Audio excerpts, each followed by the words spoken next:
அத்தியாயம் 97. யமுனாவின் கையை பிடித்து அவளை வெளியே போக விடாமல் சமரன் தடுத்தான். அதனால் அதிர்ந்த யமுனா அவனது பிடியிலிருந்து தன் கையை உதறினாள். ஆனால் அவனது பிடி வலுவாக மாறியது.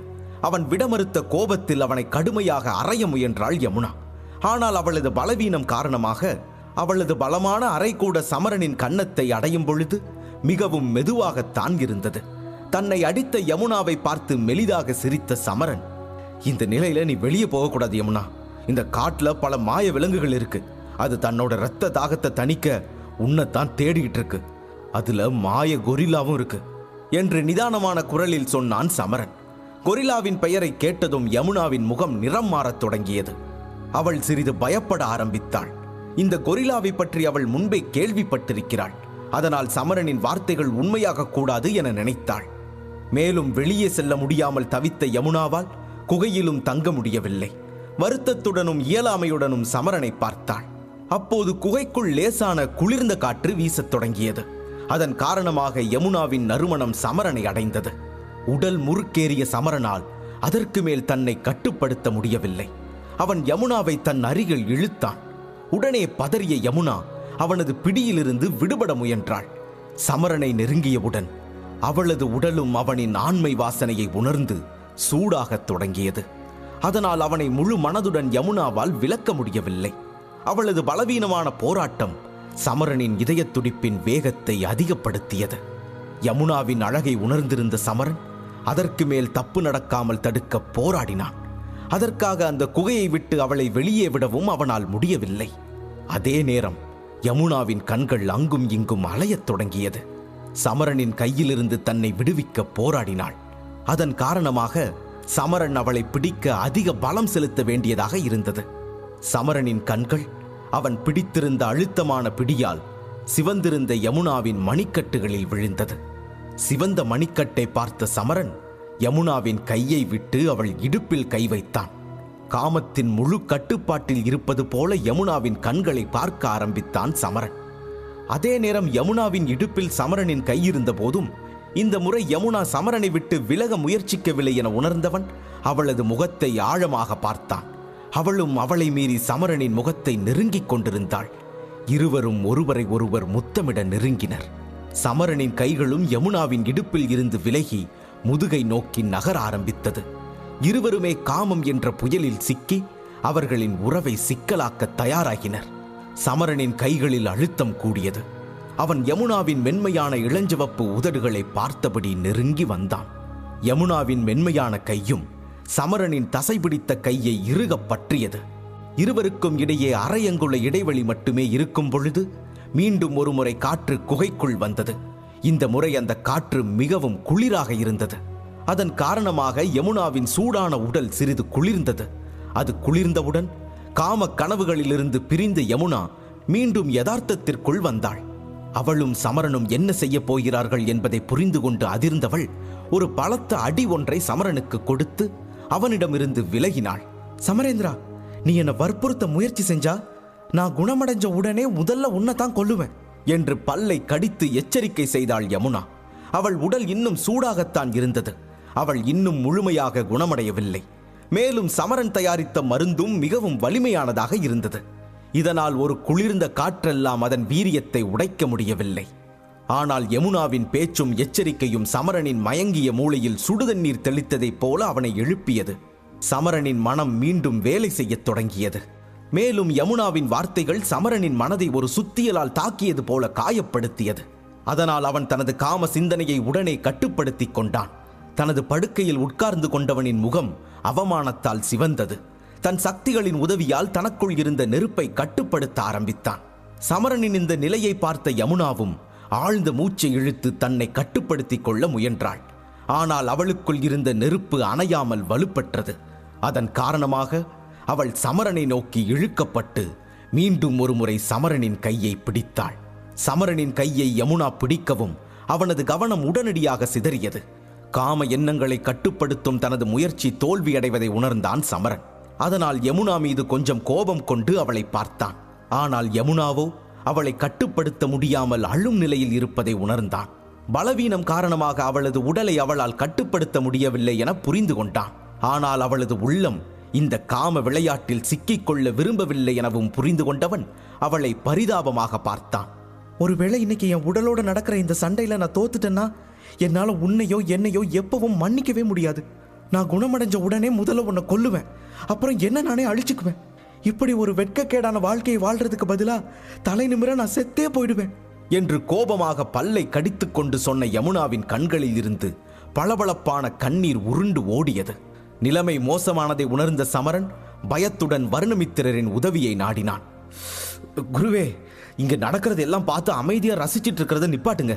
இந்த மருந்தால எங்க 2 பேருக்கும் என்ன பிரச்சனை வரும்னு உங்களுக்கு புரியலையா? தயவு செஞ்சு ஏதாவது வழி சொல்லி எங்களுக்கு உதவுங்க என்று வருணமித்திரரிடம் சமரன் கேட்க அவர் பலமாக சிரித்தார்.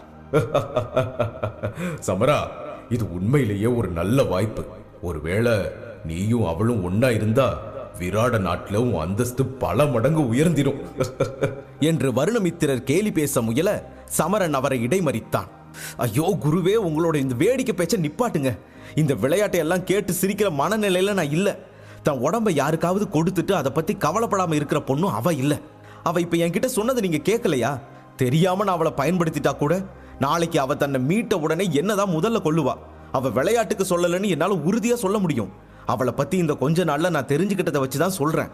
அவ என்னை கொல்ல யோசிக்கவே மாட்டா என்று சமரன் தீவிரமாக சொல்ல வருணமித்திரர் பிரச்சனையை புரிந்து தன் கேலியை நிறுத்தி கொண்டார். சரி சமரா, நான் சொல்ற மாதிரி செய். உன் சக்தியை உன் கையில சேகரிச்சுக்கோ. அப்புறம் உன் கையால அந்த பொண்ணோட தொப்புள், தொடை, அப்புறம் கழுத்தை மெதுவா தேய்ச்சு விடு. கவனமா கேளு. முதல்ல தொப்புள், அப்புறம் தொடை, அப்புறம் தான் கழுத்து. இந்த வரிசம் மாறக்கூடாது என்று வருணமித்திரர் சொல்ல சமரன் திகைத்தான். இவர் யமுனாவோட உடம்பை எப்படி குளிர்விக்கிறதுன்னு சொல்றாரா, இல்ல அவ உடலை எப்படி சூடாக்குறதுன்னு சொல்றாரா என குழப்பத்துடன் நினைத்த சமரனுக்கு ஒன்றும் புரியவில்லை. அவன் கொஞ்சம் பதட்டத்துடன் வருணமித்திரரை பார்த்தான். குருவே, நீங்க உறுதியத்தான் சொல்றீங்களா? ஏன்னா நீங்க சொல்ற இடம் எல்லாமே கொஞ்சம் ஆபத்தான பகுதி. அதனால நீங்க என்ன கேலி பண்ண இதை சொல்லலன்னு நான் நம்புறேன். எல்லாத்துக்கும் மேல இப்ப என் சாவும் வாழ்வும் உங்களோட இந்த யோசனையில தான் இருக்கு என்று நெற்றியில் வழிந்த வியர்வையை துடைத்துக் கொண்டு சமரன் சொல்ல வருணமித்திரர் மௌனமானார். அவரின் மௌனத்தால் பெருமூச்சு விட்ட சமரன் யமுனாவின் அருகில் செல்ல ஆரம்பித்தான். யமுனாவை மடியில் தூக்கிக் கொண்டு அவளை ஒரு கல்லில் படுக்க வைத்தான். அவனின் செய்கையை கண்ட யமுனா மிகவும் கோபமாக மாறினாள். ஏனெனில் சமரன் இந்த வாய்ப்பை பயன்படுத்த முயற்சிக்கிறான் என அவள் நினைத்தாள். அதனால் தன் கை கால்களை அடித்து அவனை விலக்க பார்த்தாள். ஆனால் சமரனின் பிடியில் இருந்து அவளால் விடுபட முடியவில்லை. கடைசியில் அவள் செய்வதறியாது அலறி அழ ஆரம்பித்தாள். பிறகு கடைசியில் கோபத்தில் பல்லை கடித்துக் கொண்டு அழுது கொண்டே தன் பிடிவாதத்தை கைவிட்டு அமைதியாக கல்லில் கிடந்தாள். யமுனா அழுவதை பார்த்த சமரன் விசித்திரமாக உணர்ந்தான். அவனுக்குள் இருந்த நெருப்பு இன்னும் அணையவில்லை. ஆனால் அவளின் அழுகை அவனை தன்னைத்தானே கட்டுப்படுத்திக் கொள்ள உதவியது. கண்களை மூடி கையில் பலத்தை சேகரிக்க ஆரம்பித்தான். பின்னர் 2-3 ஆழமான மூச்சுகளை எடுத்துக்கொண்ட சமரன் கண்களை திறந்து தன் கைகளை முழு சக்தியுடன் யமுனாவை நோக்கி நகர்த்தினான். என மன்னிச்சிடுங்க யமுனா என்று கூறிய சமரன் எச்சில் விழுங்கியபடி அதற்கு மேலும் தாமதிக்காமல் யமுனாவின் தொப்புளை நோக்கி நேரடியாக கையை நீட்டினான். அவன் மன்னிப்பை கேட்ட யமுனா தவறாக எதையோ உணர்ந்து கை கால்களை அசைத்து சமரனிடமிருந்து விலக முயற்சித்தாள். ஆனால் சமரன் அவளை வலுவாக பிடித்துக் கொண்டிருந்தான். போராடிக் கொண்டிருந்த யமுனா திடீரென்று தொப்புளில் வலியை உணர்ந்தாள். அதே நேரம் ஒரு விசித்திரமான குளிர்ச்சியையும் உணர்ந்தாள். சமரன் யமுனாவின் சூடான உடலை குளிர்விக்க முயல்வதை அந்த குளிர்ச்சியில் உணர்ந்து கொண்டாள் யமுனா. சமரன் தன் கைகளில் மேலும் சக்திகளை திரட்டினான். அவனின் உண்மையான நோக்கத்தை அறிந்த யமுனா மனதிற்குள் மகிழ்ச்சி அடைந்தாள். ஆனால் சமரனின் இந்த ஸ்பரிசத்தால் யமுனாவின் இதயத் துடிப்பு அதிவேகமாகியது. அவனது நெருக்கத்தில் அவள் தன்னை கட்டுப்படுத்திக் கொள்ள மேலும் சிரமப்பட ஆரம்பித்தாள். யமுனாவின் முகம் வெட்கத்தால் சிவந்திருந்தது. அதே நேரம் தொப்புளிலிருந்து விலகிய வெப்பத்தை தொடைகளில் உணர்ந்து கொண்டாள் யமுனா. இந்த உணர்வினால் அவள் சத்தம் போட போனாள். ஆனால் தன்னை அமைதிப்படுத்திக் கொண்டாள். மெதுவாக அவள் சமரனின் சிகிச்சையை அனுபவிக்க ஆரம்பித்தாள். அவள் முகத்தில் ஒரு நிம்மதியான புன்னகையை பார்த்த சமரன் இந்த முறை உண்மையில் வேலை செய்கிறது என்று புரிந்து கொண்டான். அதனால் தன் கையில் மேலும் அதிக சக்தியை சேகரிக்க ஆரம்பித்தவன் அடுத்து கழுத்தை நோக்கி நகர்ந்தான். சமரனின் இந்த சிகிச்சையால் யமுனாவின் முகம் மெதுவாக பழையதைப் போலவே மாறத் தொடங்கியது. உஷ்ணத்தால் சிவந்து போன அவளது உடலும் பழைய நிறத்திற்கு வர ஆரம்பித்தது. ஆனால் அதற்கு மேல் சமரனால் அவனது சக்திகளை பயன்படுத்த முடியவில்லை. யமுனாவின் மூடிய கண்களையும் நிம்மதியினால் அவளது முகத்தில் உண்டான லேசான புன்னகையையும் பார்த்தவுடன் சமரனின் மனதில் பல குதிரைகள் ஓடத் தொடங்கியது. அவனால் அதற்கு மேல் அவனை கட்டுப்படுத்திக் கொள்ள முடியவில்லை. யமுனாவின் புன்னகை விரியவும் சமரனின் கவனம் அவளது மென்மையான இளஞ்சிவப்பு உதடுகளை நோக்கிச் சென்றது. அவனது உடலும் அதிக வெப்பத்தால் வியர்க்க ஆரம்பித்தது. அவனது இதயத் துடிப்பின் வேகமும் அதிகமாக இருந்தது. சமரன் தன்னைத்தானே தடுக்க முடியாமல் யமுனாவை நெருங்கினான். அவளது கண்கள் மூடியிருந்தாலும் அவள் தனக்கு அருகில் ஒரு சூடான சுவாசத்தை உணர ஆரம்பித்தாள். அந்த சுவாசத்தில் யமுனா மீண்டும் அதே ஆண்மை வாசனையை புரிந்து கொண்டாள். அதனால் அவள் மீண்டும் கவலைப்பட ஆரம்பித்தாள். உடனே தன் கண்களை திறந்து கொண்டு சமரனுடன் சண்டையிட நினைத்தாள். ஆனால் உடனே மற்றொரு விஷயத்தை உணர்ந்தாள். அவளை நெருங்கிய சமரனின் மூச்சு அவளை நெருங்குவதை நிறுத்தியது. அவன் என்னை நெருங்க நினைச்ச மாதிரி இருந்தது. ஆனா இப்போ அப்படி இல்லையே. ஒருவேளை அவன் தன்னை கட்டுப்படுத்திக் கொள்ள முயற்சிக்கிறானோ? ஆனா இதுல அவன் வெற்றி பெறுவானா இல்லையா? அவன் மட்டும் என்கிட்ட நெருங்கட்டும், அப்புறம் இருக்க அவனுக்கு என தனக்குள் அவள் நினைத்த நேரம் ஒரு பலத்த சத்தம் கேட்க உடனே கண்களை திறந்தாள். குகைக்குள் முழக்கங்களின் சத்தம் எதிரொலித்தது. ஆனால் அவளை சுற்றி சமரன் தெரியவில்லை. மாறாக குகைக்குள் சமரன் எதையோ அடிக்கும் சத்தம்தான் கேட்டது. ஆனால் அந்த சத்தத்திலிருந்து அவன் குகைக்கு வெளியே செல்வதை புரிந்து கொண்டாள் யமுனா. அவனின் காலடி சத்தம் நின்றவுடன் தன் உடலை பார்த்த யமுனாவின் கண்ணில் இருந்து கண்ணீர் விழுந்தது. இதுவரை எந்த ஆண்மகனும் அவளை இப்படி தொட்டதில்லை என்பதால் அவள் கண்களில் கண்ணீர் பெருகியது. தான் நினைத்த ஆபத்திலிருந்து குறைந்தபட்சம் தான் தப்பித்ததாக நினைத்து மகிழ்ச்சி அடைந்தாள். யமுனாவின் பலத்தினாலும் அவளது அந்தஸ்தினாலும் அவளுடன் பேசுவதற்கே அனைவரும் ஒரு முறைக்கு இருமுறை யோசிப்பார்கள்.